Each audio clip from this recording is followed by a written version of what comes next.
Vou de baixar a todos, eu me chamo Exu Coladê, sou sacerdote de Umbanda, do terreiro de Umbanda Tenda de Ogum, Tata de Quimbanda, também do Tenda de Ogum, e Olorixá do culto tradicional Yorubá, voltado para o Orixá Exu.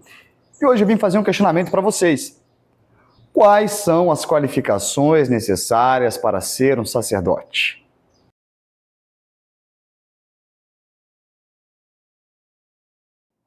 Bom, hoje a gente vê muito na internet a questão de cursos sacerdotais. Eles valem a pena, não valem? O que é necessário para ser um sacerdote de verdade? Quais conhecimentos devem ser intrínsecos na vida de um sacerdote? Vamos lá.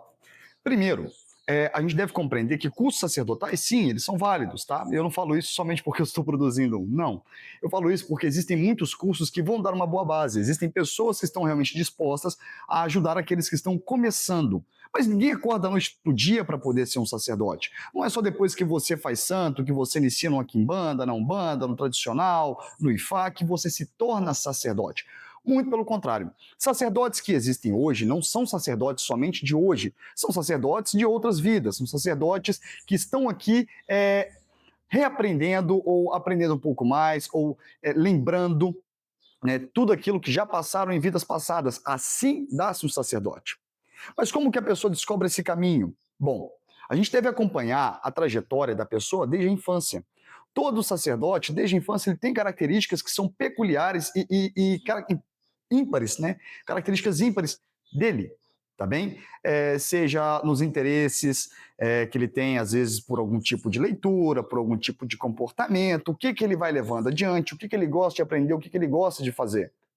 É moldado, assim como pessoas que estão predestinadas a trabalhar em determinadas áreas, como professores, policiais, bombeiros, médicos, enfim, tudo isso, a pessoa também já apresenta as características desde a infância. Então não é algo que vai surgir da noite para o dia, não é uma vontade que vai surgir da noite para o dia. Muito pelo contrário, é tudo muito bem trabalhado. A espiritualidade ela trabalha a pessoa desde a infância. E aí, quais conhecimentos o sacerdote tem que ter? Ele tem que conhecer idiomas estrangeiros, né? Yorubá, inglês, francês, macongo.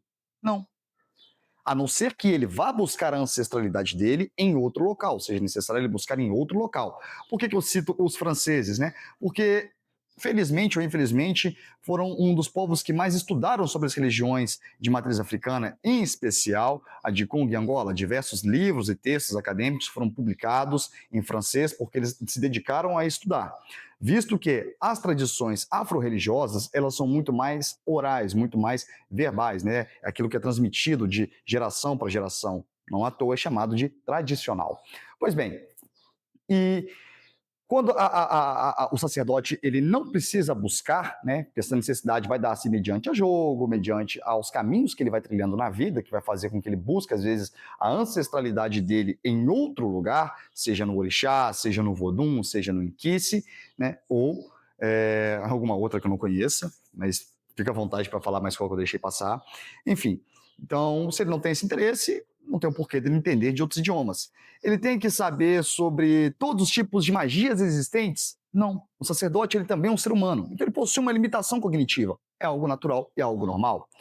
Claro que isso pode ser corrigido, não que é um erro, mas se a pessoa quiser agregar, ela pode se dedicar a estudar e buscar outras pessoas que possam auxiliá-la naquele processo. Tá bem? O sacerdote, o que ele tem que saber para poder conduzir uma casa, para conduzir pessoas, primeiro, é que a ética e a moral é algo inegociável.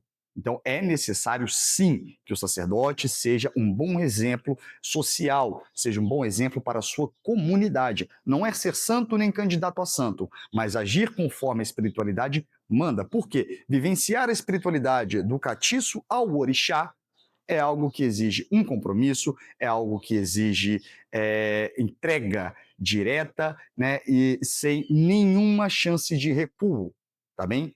Isso é espiritualidade, a vivência. Não se deixe enganar por vivências que vão te falar, que vão te conduzir à prosperidade, até mesmo porque, para a maioria dos povos africanos, a prosperidade é filho, é saúde, tá bem? O dinheiro, ele é importante, mas existe até um Odu Ifá, que eu não me recordo qual é, que fala sobre o plano do dinheiro de escravizar os seres humanos, tá bem? Não estou dizendo dinheiro errado, por sinal eu gosto muito, mas né, não é o mais importante para os africanos. tá bem? Quando eu falo os africanos, é no geral mesmo, não estou destrinchando povos, não.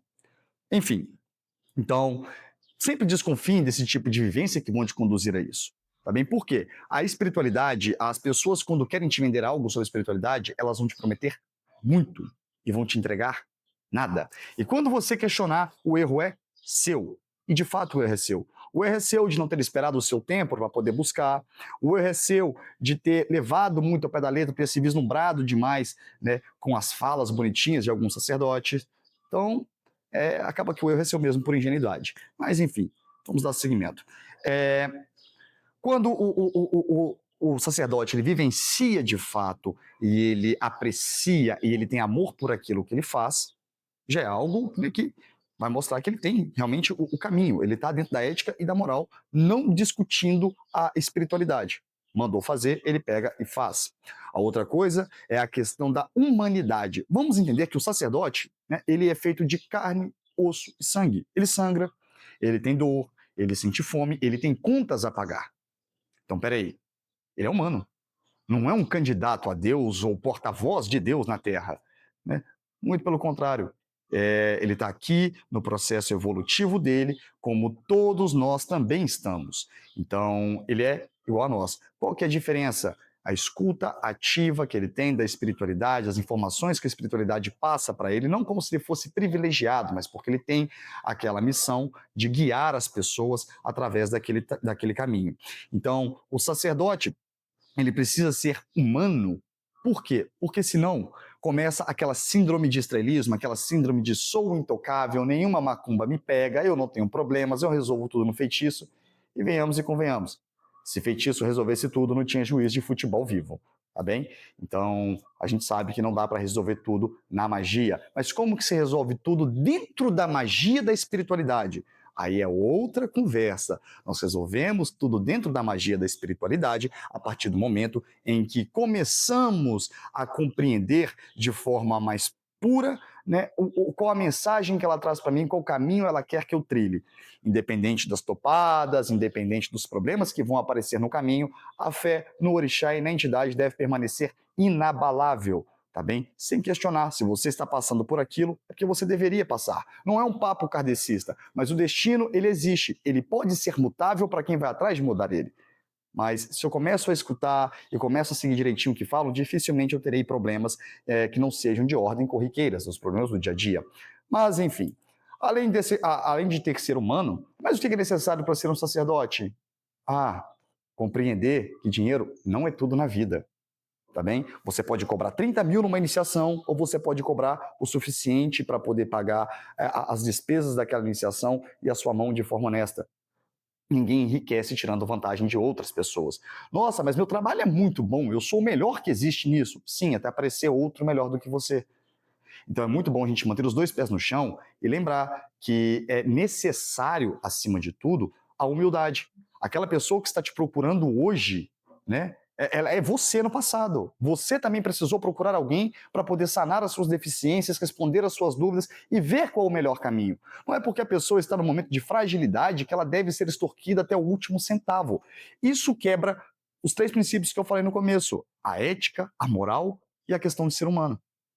Tá bem? Então, tem que ter essa empatia pelas pessoas. A outra coisa é entender o papel do sacerdote. Qual que é o papel do sacerdote? Guiar, ajudar na construção da personalidade espiritual da pessoa. Por que personalidade espiritual? Porque a pessoa ela chega no terreiro sem identidade.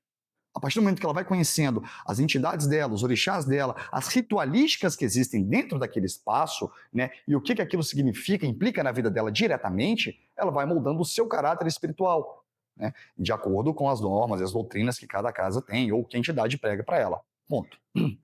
Não existe sacerdote auto-iniciado, tá bem? Isso aí, eu não vou nem entrar muito no mérito, mas não existe. É necessário alguém para poder te guiar e te ajudar, tá? Então, desconsidera qualquer coisa de pessoas que falam, mas eu já nasci iniciado. Negativo. Tem tantos odus e faz que falam que a pessoa é um sacerdote nato. Nem por isso ela vai ter que deixar de passar pelo Itefá, pelo Itelodu e todos os outros rituais necessários para se tornar um babalaô, tá bem? Enfim, vamos lá. além de ter esses 4 que eu falei, que eu já esqueci qual que é o quarto, mas mais uma coisa que o papel do sacerdote, né? Ele guia, ele precede, ele vai liderar, ele vai dar o caminho das pedras para as pessoas, mas cada um terá que caminhar com suas próprias pernas. Ele nunca deve ser confundido com seu pai ou sua mãe carnal. Por quê? Porque não tem lógica, é uma transferência de responsabilidade que não será saudável nem para você, nem para ele. Como eu disse, o sacerdote é humano, e às vezes ele tem até filhos. Eu tenho 2 filhos, né, pequenos. Então, eles são meus filhos, eles eu dou total atenção. Para os meus filhos de santo, para as pessoas que me acompanham, eu presto o papel de sacerdote. Eu guio e acabou. Só isso, eu vou passando os conhecimentos que eu tenho, que a espiritualidade vai me trazendo, o que eu vou estudando, o que eu vou aprofundando e vou trazendo para dentro da minha casa. Tá bem? Esse é o papel do sacerdote. É bom destacar isso para evitar a frustração, para não ficar, mas meu babá não me dá atenção, mas a minha Iá não me dá atenção, ninguém me dá atenção, o meu problema é o maior do mundo. Mas o sacerdote também tem os problemas dele. Então não tem como você querer transferir essa responsabilidade, porque, como eu disse, nem tudo se resolve na magia. E claro, né, o quinto, eu não vou colocar como o último, mas é por aqui que eu me despeço de vocês, é o bom senso. Tá? Nada que ocorre dentro da espiritualidade deve sobrepujar a naturalidade das coisas. Como assim? Se nós fazemos magia para poder, de certa forma, encurtar o caminho e encontrar atalhos. Da seguinte maneira, vamos lá. A pessoa, ela chega aqui com um câncer. Vou te dar um exemplo. Tá. É claro, existem casos que um ebó, um trabalho feito por uma entidade, consegue de fato reverter aquele processo. Eu sou testemunha disso, né? Eu não tive um câncer, mas eu participei de um trabalho que sim, eu vi um retrocesso muito grande. Eu já vi um babalaô começar a rezar para um homó, né, para um filho dele, que estava com a condição acamada, e a perna que estava paralisada simplesmente dá um chute no ar no momento em que ele rezava determinado trecho. Então, eu já vi algumas coisas assim. Porém, um terreiro ele não é um show de pirotecnia, ele não é uma casa de milagres, tá bem? O que que é? Quando a pessoa chega com uma condição muito grave, dificilmente será dito a ela: eu curo isso daí, é só pagar tanto que eu vou fazer tal, tal, tal trabalho. É uma loteria. Então eu recomendo o quê? Nunca cair nisso. Por isso, utilizar do bom senso. Não dá para sobrepujar a naturalidade das coisas, tá bem? Se a pessoa tem um câncer, é claro que ela vai ter o tratamento médico, o tratamento psicológico, o tratamento espiritual também é importante, tá bem? Para poder manter ali o equilíbrio.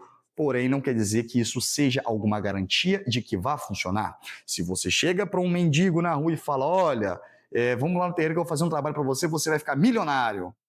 Se fosse assim, nenhum sacerdote seria pobre, tá bem? Todos os sacerdotes seriam muito ricos.